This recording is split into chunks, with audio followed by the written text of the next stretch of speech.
지금 이 시각 여러분들이 주목하는 뉴스 만나보겠습니다. 2분기가 시작된 지 한 달이 넘도록 전기, 가스 요금 인상 여부가 결정되지 않고 있습니다. 한국전력과 가스공사는 여당이 요구한 자구안을 이번 주 보고할 전망인데요. 이후 당정 추가 협의를 거쳐 이르면 다음 주 전기, 가스 요금 조정안이 확정될 전망입니다. 전문가들은 요금 인상을 더 미룰 경우 에너지 공급망에 위기가 오고 나아가 경제 전반에 영향을 주는 만큼 하루빨리 국민 설득에 나서야 한다고 강조합니다. 김종혁 기자입니다. 한국전력과 한국가스공사가 여당이 전기, 가스요금 인상의 전제로 요구한 경영혁신 방안을 이번 주 제출합니다. 부동산 등 비핵심 자산 매각, 투자 지분 매각, 인건비 절감 등을 통해 한전은 계열사 포함 5년간 20조 원, 가스공사는 5년간 14조 원 규모의 자구안을 마련한 것으로 알려졌습니다. 양사의 자구안이 보고되면 당정의 추가 협의를 거쳐 이르면 다음 주 2분기 전기 가스요금 조정안이 확정될 전망입니다.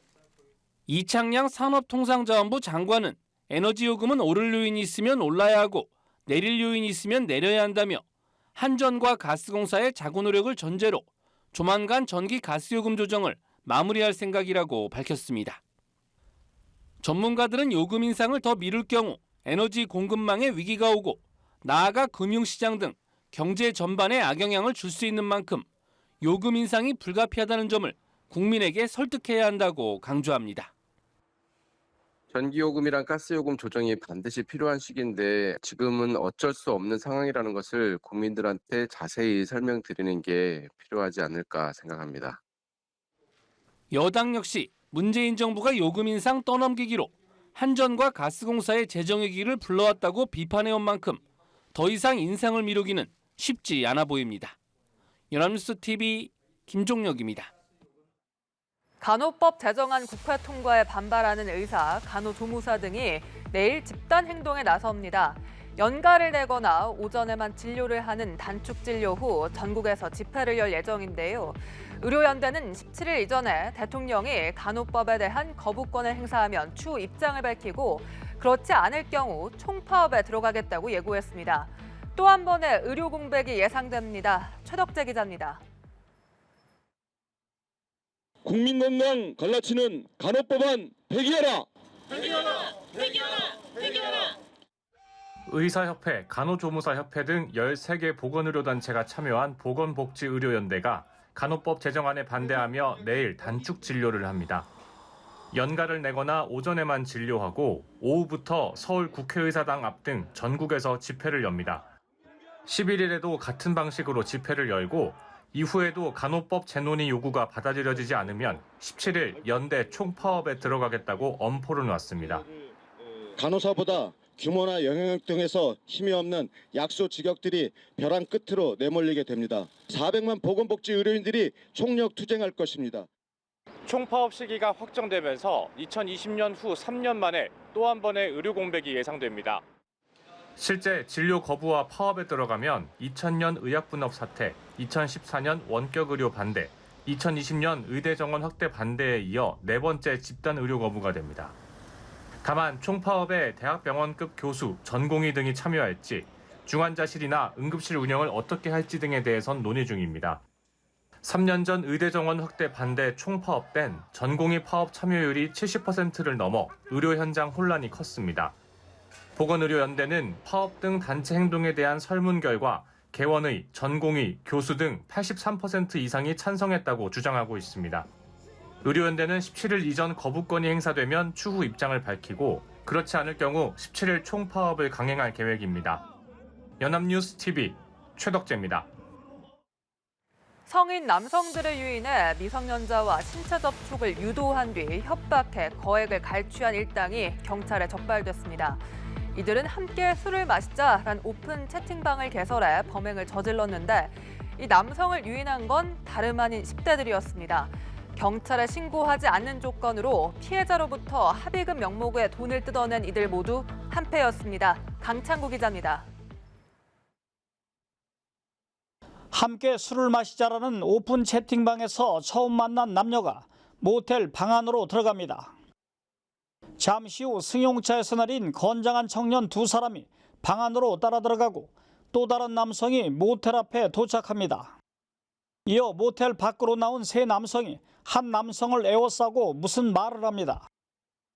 미성년자와 술을 마시고 신체 접촉을 했다며 협박하고 금품을 요구하고 있는 겁니다.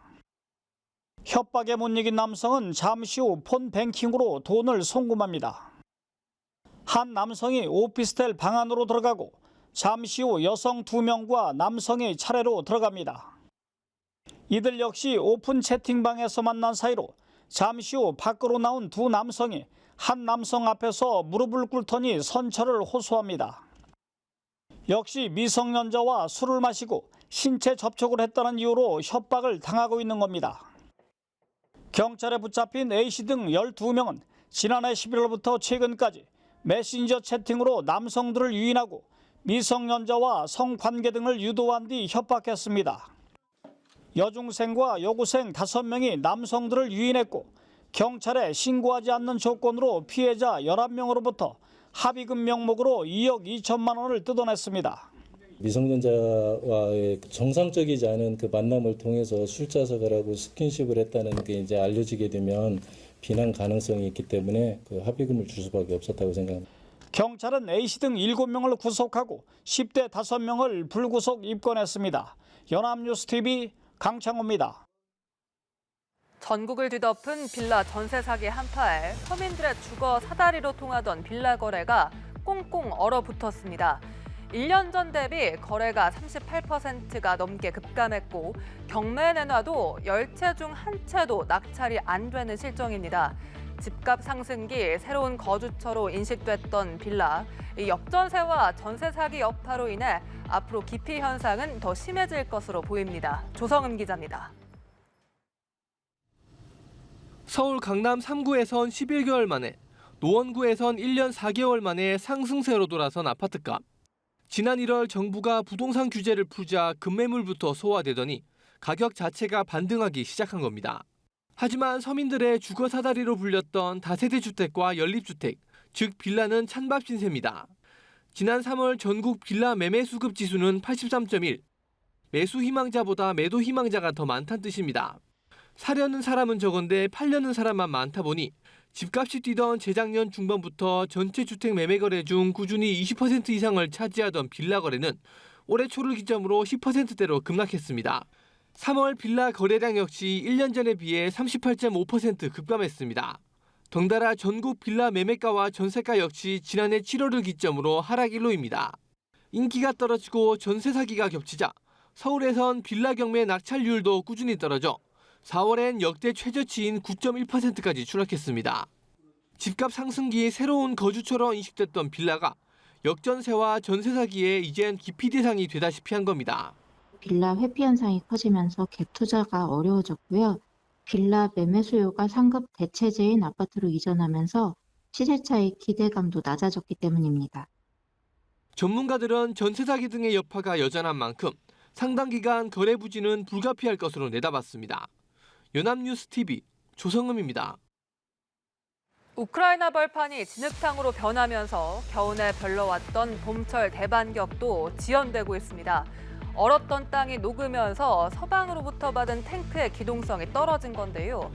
최강 전차마저도 진흙탕 위에선 맥을 못 추고 있는데 땅이 굳어야 우크라이나의 반격이 시작될 것이라고 전문가들은 내다봤습니다. 이런 가운데 러시아는 우크라이나에 미사일 공격을 퍼부어 최소 42명의 사상자가 나왔습니다. 정호윤 기자입니다. 우크라이나군 전차가 진흙탕 위로 거북이 걸음을 이어갑니다. 4월과 5월 겨우내 얼었던 땅이 녹는 라스푸티차 시즌을 맞아 벌판은 거대한 진흙탕으로 변했습니다. Що сухо буде, і можна буде ще більше працювати. І вночі також можна буде працювати. Окопи, зачистка вопів і так далі їхніх. Це саме то. Треба тепла, побільше тепла, щоб це все болото висохло. 미국 뉴욕타임스는 질퍽거리는 진흙탕이 우크라이나가 그동안 별러온 봄철 대반격을 지연시키고 있다고 보도했습니다. 서방으로부터 받은 레오파르트와 에이브람스 같은 최강의 전차도 진흙탕 위에선 맥을 못 추기 때문입니다. 최근엔 봄비까지 내려 땅이 더욱 질퍽해졌고 후방 진지에선 자주포가 진창에 빠져 한바탕 곤란을 겪기도 했습니다. 전문가들은 라스푸티차 시즌이 끝나고 땅이 굳어야 우크라이나의 반격이 시작될 것이라고 내다봤는데 최근 우크라의 고위 관계자들이 공세 의지를 부쩍 드러내면서 대반격 시기가 임박했다는 관측도 나옵니다. 이런 가운데 러시아군은 우크라에 미사일 공격을 퍼부어 최소 42명의 사상자가 나왔습니다. Мої співчуття родинам. Ще 40 людей, жінки, діти, чоловіки отримали допомогу після поранень і травмувань. 수도 키우에도 새벽 시간 공습 경보가 내려졌지만 우크라이나의 방공 시스템으로 인해 피해는 없는 것으로 전해졌습니다. 연합뉴스 TV 정호윤입니다.